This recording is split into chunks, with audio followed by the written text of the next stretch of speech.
तुमच्याशी झालं ना मी दुकान डायरेक्ट फोडून टाकणार। तुम्हाला परमिशन दारू विकायची दिली, तुम्ही धंदा मांडलाय बाहेर, इथून महिला जातात, लहान मुली जातात, काय चाललंय शहरात आहे। मनसैनिकांची एंट्री होताच बघा कशी पळापळ सुरू झाली।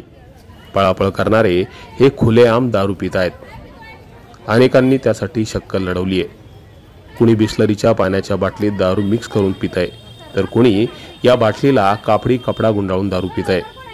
बदलापुरातील पुंजा वाईन्स या शॉपच्या मालकानं दारू विक्री करून आपल्याच परिसरात खुलेआम ही अशी दारू पिणाऱ्यांना खुली सूट दिली आहे। गेल्या अनेक महिन्यांपासून हा प्रकार स्टेशन परिसरात सर्रासपणे सुरू आहे।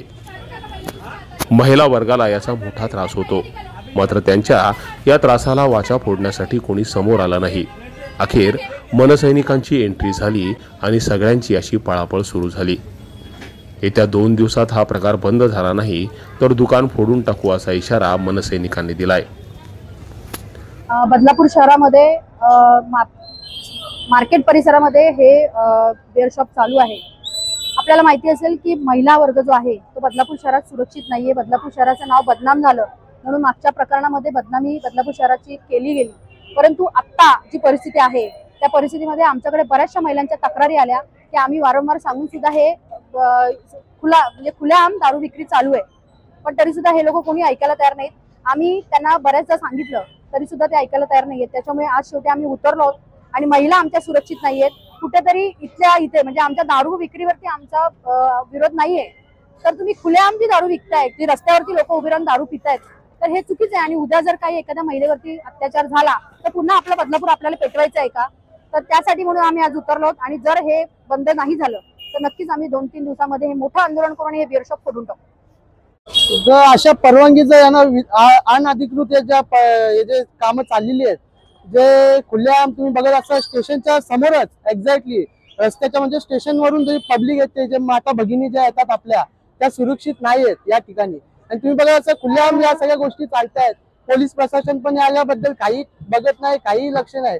तर आमचे सारखे मनसैनिक या सगळ्या गोष्टी करायला लागतात, त्याला फक्त जबाबदार खाली प्रशासन आहे।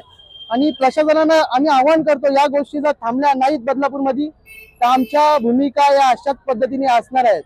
तर सर्व जनतेला व ज्या विक्रेतीवाल्यांना हा आव्हान आहे का महाराष्ट्र नवनिर्माण सेना याचा तीव्र विरोध करत आहोत। दरम्यान आपली चूक झाल्याचं वाईन शॉपच्या मालकानं मान्य केलंय। वाइन शॉप रहेगा तो उसको बाहर पीने का परमिशन है, आपको परमिशन है, फिर इतना सालों से आप क्यों कर रहे हो? किसकी परमिशन से कर रहे हो आप? वाइन शॉप है तो सिर्फ बेच सकते हो ना, आप पीने के लिए परमिशन दे सकते हो आप? नहीं देंगे।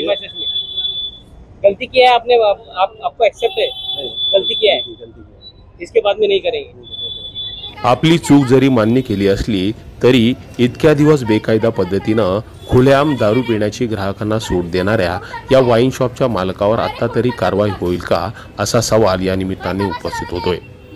मनसेच्या पदाधिकाऱ्यांनी या वाईन शॉपच्या कारभाराबाबत पोलिसांना तक्रार अर्ज दिला होता, मात्र पोलिसांनी वाईन शॉपच्या मालकावर कारवाई करण्याऐवजी मनसेच्याच पदाधिकाऱ्यांना समज बजावलं। त्यामुळे पोलिसांच्या कार्यप्रणालीवर शंका उपस्थित होतीये। दुसरीकडे उत्पादन शुल्क विभाग या शहरात असून नसल्यासारखं आहे। त्यांच्या दुर्लक्षितपणामुळे हे असे बेकायदा खुलेआम दारू पिणाऱ्यांची संख्या दिवसेंदिवस वाढत आहे। यातून महिलांची छेडछाड अतिप्रसंग होत आहेत। मात्र हे जर थांबलं नाही तर याहून मोठी दुर्घटना बदलापूर शहरात पुन्हा एकदा होण्याची शक्यता नाकारता येत नाही। Public media, Badlapur.